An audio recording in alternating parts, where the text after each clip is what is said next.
വെടിനിർത്തൽ കരാർ ട്രംപിന്റെ വെറും നാടകം മാത്രമാണ്. പ്രധാനമന്ത്രി നരേന്ദ്രമോദി അടക്കം ലക്ഷ്യം വെച്ചുകൊണ്ടുള്ള ഗൂഢതന്ത്രങ്ങൾ മെനയുന്നതിന്റെ ഭാഗമാണിത്. ഇറാനുമായി തന്നെ സമാധാന ചർച്ചയ്ക്ക് സംസാരിക്കാൻ പാകിസ്ഥാൻ സൈനിക മേധാവി അസീം മുനീറിനെ ഏർപ്പെടുത്തിയിട്ടുണ്ടെന്നും ഇക്കാര്യത്തിൽ തുർക്കിയും ഈജിപ്തും സഹായിക്കുമെന്നും ട്രംപ് ഇവിടെ വ്യക്തമാക്കുകയാണ് ചെയ്യുന്നത്. അതും മാധ്യമങ്ങൾക്ക് മുന്നിൽ പരസ്യമായ ഒരു പ്രസ്താവന നടത്തുന്നു. മാത്രമല്ല, ഇന്ത്യയെ ട്രംപ് ഉന്നം വെക്കേണ്ട അതിന്റെ തെളിവ് എന്താണ് എന്നത് ഇവിടെ എല്ലാവരും ചെയ്യുകയാണ്.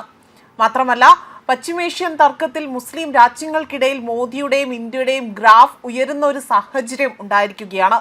അതിനെ ഇല്ലാതാക്കാനുള്ള ട്രംപിന്റെ തന്ത്രത്തിന്റെ ഭാഗമായി തന്നെയാകാം ഇത്തരം ഒരു കരുനീക്കം എന്നതാണ് ഇവിടെ മറ്റു വിലയിരുത്തൽ പുറത്തു വന്നിരിക്കുന്നത്. മാത്രമല്ല, യുദ്ധം അവസാനിപ്പിച്ച് സമാധാനം പുലരാൻ വേണ്ടിയല്ല ട്രംപ് തയ്യാറെടുക്കുന്നതെന്നും മറിച്ച് ഇറാനെ മുഴുവനായി തന്നെ ഇല്ലാതാക്കാനുള്ള തന്ത്രങ്ങളാണ് ഇവിടെ അണിയറയിൽ സ്വീകരിക്കുന്നതെന്നും വിലയിരുത്തപ്പെടുന്നുണ്ട്.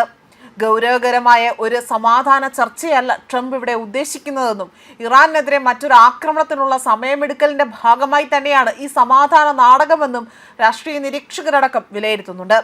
അല്ലെങ്കിൽ ഹോർമൂസ് കടലിടുക്ക് തുറക്കുന്നില്ല എങ്കിൽ ഇറാന്റെ ഊർജ കേന്ദ്രങ്ങൾ ആക്രമിക്കുമെന്ന് പറഞ്ഞ US തൊടുത്തുവിട്ട ദിവസമാണ് 5 ദിവസത്തേക്ക് നാടകീയമായി തന്നെ വെടിനിർത്തൽ പ്രഖ്യാപിച്ചതെന്നും ഇറാനുമായി സമാധാന ചർച്ചകൾ നന്നായി തന്നെ പുരോഗമിക്കുന്ന സാഹചര്യത്തിൽ ഊർജ കേന്ദ്രങ്ങൾ ആക്രമിക്കുന്നത് 5 ദിവസത്തേക്ക് മാറ്റിവെച്ചതായിട്ടാണ് ട്രംപ് വ്യക്തമാക്കുന്നത്. എന്നാൽ അങ്ങനെ ഒരു സമാധാന ചർച്ച അവിടെ നടന്നിട്ടില്ല എന്നതായിരുന്നു ഇറാൻ പരസ്യമായി തന്നെ പറഞ്ഞത്.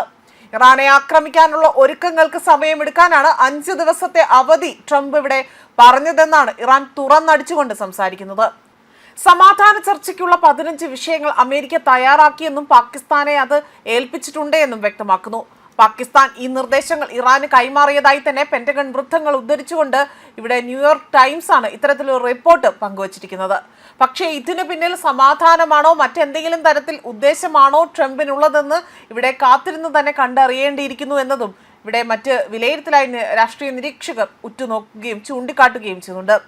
ഇന്ത്യയുടെ LPG ടാങ്കുകളും എണ്ണ ടാങ്കുകളും ഹോർമൂസ് കടലിടുക്കിലൂടെ തന്നെ വിട്ടയക്കുന്ന ഇറാൻ പക്ഷേ പാകിസ്ഥാനിലേക്കുള്ള എണ്ണ ടാങ്കുകൾക്ക് അനുമതി ഇതുവരെ നൽകിയിട്ടില്ല. പിന്നെ എങ്ങനെയാണ് ഇത്തരത്തിൽ അസീം മുനീർ ഇറാനുമായി തന്നെ മധ്യസ്ഥ ചർച്ച നടത്തുക എന്നത് ഒരു ചോദ്യമായി തന്നെ ഉയരുകയാണ്. എന്നാൽ ഈ വാദമെല്ലാം തന്നെ മുഴുവനായി തള്ളുകയാണ് ഇപ്പോൾ ഇറാൻ ചെയ്തിരിക്കുന്നത് എന്ന വിലയിരുത്തലും പുറത്തു വരുന്നുണ്ട്. ന്യൂസ് ഡെസ്ക് കർമ്മ ന്യൂസ്.